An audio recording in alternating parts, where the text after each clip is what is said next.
मेरे प्यारे छात्र छात्राओं, आप सभी का हमारे YouTube चैनल विजय भोग क्लासेस में हार्दिक स्वागत एवं अभिनंदन है।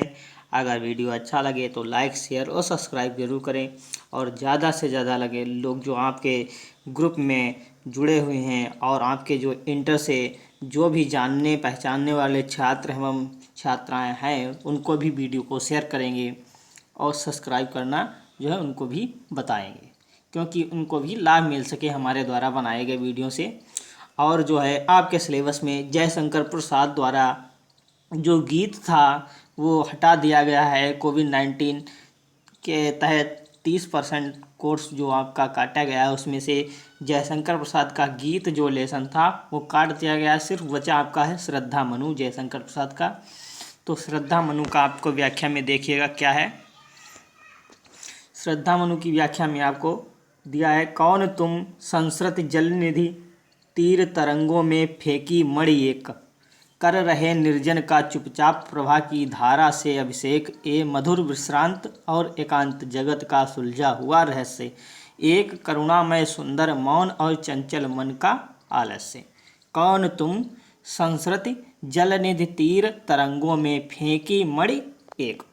ठीक है, तो इस व्याख्या में जो है प्रस्तुत पद्यांश में श्रद्धा मनु से उनका परिचय पूछ रही है। श्रद्धा जो है मनु से उनका परिचय पूछ रही है कि संसार रूपी सागर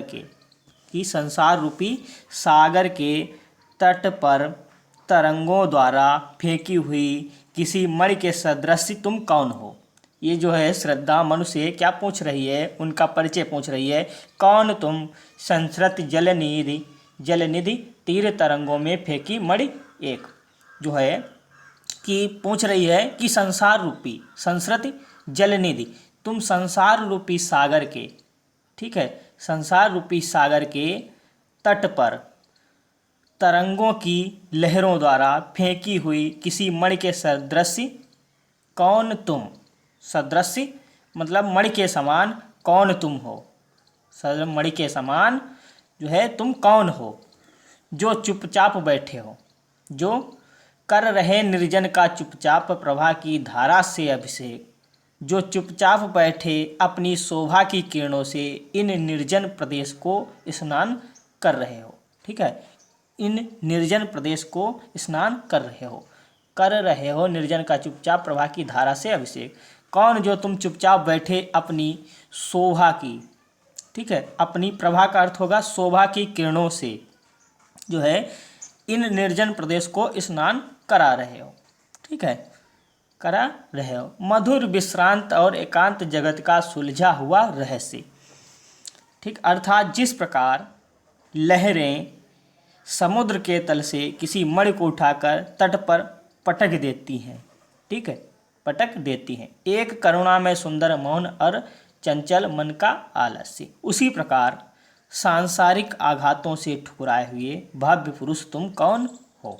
ये कह रहा है कि उसी प्रकार तुम कौन हो। कि मधुर विश्रांत और एकांत जगत का सुलझा हुआ रहे, कि मधुर विश्रांत अर्थात इस मधुर विश्रांति में एकांत जगत में अपने को जो है अपने को एकांत बैठ कर के समुद्र के तल में किसी मणि को उठाकर तट पर पटक देती हैं, उसी प्रकार सांसारिक आघातों से ठुकराए हुए भव्य पुरुष तुम कौन हो, ये पूछ रहा है। तो उपरोक्त पद्यांश का शीर्षक और कवि का नाम क्या है। तो उपरोक्त पद्यांश जो होता है इसका हमने बता दिया है। पद्यांश में आपका शीर्षक जो है श्रद्धा मनु के द्वारा है, कवि का नाम जयशंकर प्रसाद है। व्याख्या बता दी है। तीसरा प्रश्न देखिएगा। तीसरा प्रश्न में आपका क्या दिया, उक्त पंक्तियों में किस का परिचय पूछ रहा है। उक्त पंक्तियों में कौन किसका परिचय पूछ रहा है। उक्त पंक्तियों में श्रद्धा मनु का परिचय पूछ रही है। ठीक है, अगला प्रश्न है, आप कौन अपनी कांत से वीरानों को शोभायमान कर रहा है। तो जो है मनु भव्य पुरुषों की भांति, मनु जो है भव्य पुरुषों की भांति अपनी कांत से वीरों को शोभायमान कर रहे हैं। ठीक है, तो प्रभा की धारा से अभिषेक पंक्ति में कौन सा अलंकार है। तो प्रभा की धारा से अभिषेक पंक्ति में जो है आपका रूपक अलंकार है। ठीक है, ये आपका व्याख्या इसकी हो गई।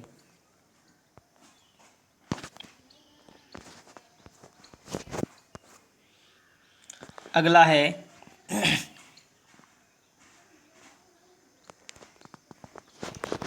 है समर्पण। समर्पण लो सेवा का सार, सजल संस्कृति का यह पतवार, आज से यह जीवन उत्सर्ग, इसी पद तल में विगत विकार। ठीक है, तो क्या होगा? समर्पण लो सेवा का सार। श्रद्धा मानवता से जो है बता रहा है कि सफल और समृद्धि बनाने के लिए मनु ने समक्ष जो है आत्मसमर्पण करती है। मनु जो है के समक्ष आत्मसमर्पण करती है। जो श्रद्धा है, लो समर्पण लो सेवा का सार, सृजल संस्कृति का यह पतवार, आज से यह जीवन उत्सर्ग, इसी पदतल में विगत विकार। श्रद्धा मानवता को सफल और समृद्ध बनाने के लिए मनु के समक्ष क्या करती है? समर्पण करती है। समर्पण लो सेवा का सार, अर्थात जो है श्रद्धा मानवता को सफल और समृद्ध बनाने के लिए मनु के समक्ष आत्मसमर्पण करती है और कहती है कि यह मेरा आत्मसमर्पण सजल संस्कृति सागर और संसार के निरुद्देश्य भटकने वाली तुम्हारी जीवन नौका के लिए पतवार के समान, जीवन नौका की पतवार के समान सिद्ध होगा। मेरा समर्पण जो है संसार सागर के निरुद्देश्य भटकने वाली तुम्हारी जीवन नौका के लिए पतवार के समान होगा। संस्कृति या पतवार, यह जो पतवार के समान सिद्ध होगा, अर्थात तुम्हारे जीवन को निश्चित दिशा देगा। आज से यह जीवन उत्सर्ग, आज से तुम्हारे चरणों में बिना किसी स्वार्थ भावना के मैं, इसी पद तल में विगत विकार, जो है तुम्हारे चरणों में बिना किसी स्वार्थ भावना के मैं अपने जीवन को न्यौछावर करता हूँ। ठीक है, आज से यह जीवन जो है आपके पद, आपके चरणों में बिना किसी स्वार्थ के भावना में इस जीवन को जो है न्यौछावर करती हूँ। ठीक है, तो व्याख्या शीर्षक कवि का नाम हमने बता दी, व्याख्या हो गई। तो तीसरा प्रश्न में देखना है, श्रद्धा किसकी जीवन संगिनी बनकर सेवा करनी चाहती है?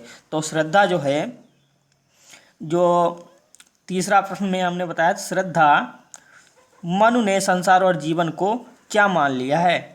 मतलब इसमें जो है श्रद्धा मनु की जीवन संगिनी बनकर उसकी सेवा करनी चाहती है। श्रद्धा किसकी जीवन संगिनी बनकर सेवा करनी चाहती है? मनु की। ठीक है, तो चौथा प्रश्न है कि इसका समर्पण मनु की जीवन नौका के लिए पतवार के समान सिद्ध होगा। तो जो है श्रद्धा का समर्पण मनु की जीवन नौका के लिए पतवार के समान सिद्ध होगा। सृजल संस्कृति का यह पतवार पंक्ति में कौन सा अलंकार है? तो सृजल संस्कृति का यह पतवार में जो है आपका अनुप्रास अलंकार है। यह आपका दूसरा भी व्याख्या हो गई। अगली है तीसरी व्याख्या में। तीसरी व्याख्या में क्या है? डरो मत अरे अमृत संतान, डरो मत अरे अमृत संतान, अग्रसर है मंगलमय वृद्धि, पूरे आकर्षण जीवन केंद्र, खींची आवेगी सकल समृद्धि। ठीक है, प्रसाद जी ने जो है, जयशंकर प्रसाद जी ने कामायनी महाकाव्य की नायिका श्रद्धा निवृत्ति पथ पर अग्रसर मन को प्रवृत्ति पथ पर लाने का प्रयास करती है। जो है श्रद्धा जो है वो मन को पथ पर लाने का प्रयास करती है। तो इसमें क्या है? डरो मत अमृत संतान, अग्रसर है मंगलमय वृद्धि। कि मनु ने संसार को निराशा से भरा हुआ और जीवन को उपायहीन मान लिया था।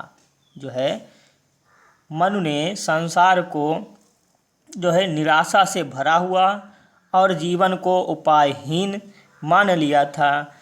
श्रद्धा उनमें जीवन के प्रति उत्साह भरती हुई कहती है कि तुम कभी ना मरने वाले देवताओं की संतान हो, अतः भयभीत क्यों होते हो? जो है डरो मत अरे अमृत संतान, अग्रसर है मंगलमय वृद्धि। अरे डरो मत, तुम जो है देवताओं की संतान हो, अतः भयभीत क्यों होते हो?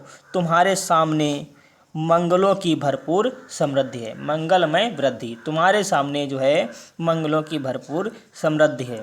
पूर्ण आकर्षण जीवन केंद्र, खिंची आवेशी सकल समृद्धि, जो है तुम उसे पाने का साहस तो करके देखो।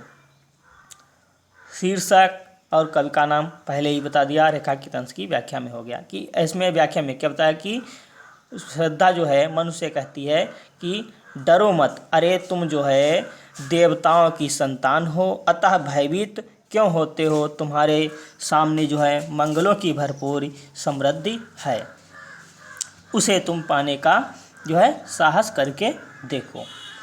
हृदय रेखा के अंश में हो गया, मनु ने संसार और जीवन को क्या मान लिया है। तो मनु ने संसार और जीवन को जो है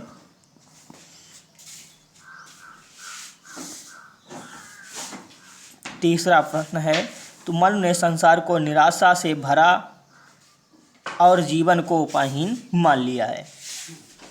मनु ने संसार को निराशा और जीवन को उपायहीन मान लिया है।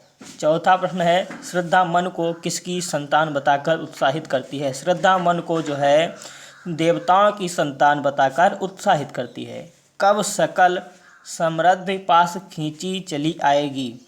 कब सकल समृद्धि पास खींची चली आएगी, तो जो है इसमें बताया गया है, जब भय समाप्त हो जाएगा और मन के अंदर जीने का उत्साह पैदा हो जाएगा, तब सकल समृद्धि पास खींची चली आएगी। ये इसका आंसर हो गया। आज का बस यहीं तक। सभी को बहुत बहुत धन्यवाद। वीडियो अच्छा लगे तो लाइक, शेयर व सब्सक्राइब करना ना भूलें। सभी का मेरे चैनल पर जो आने का लिए बहुत बहुत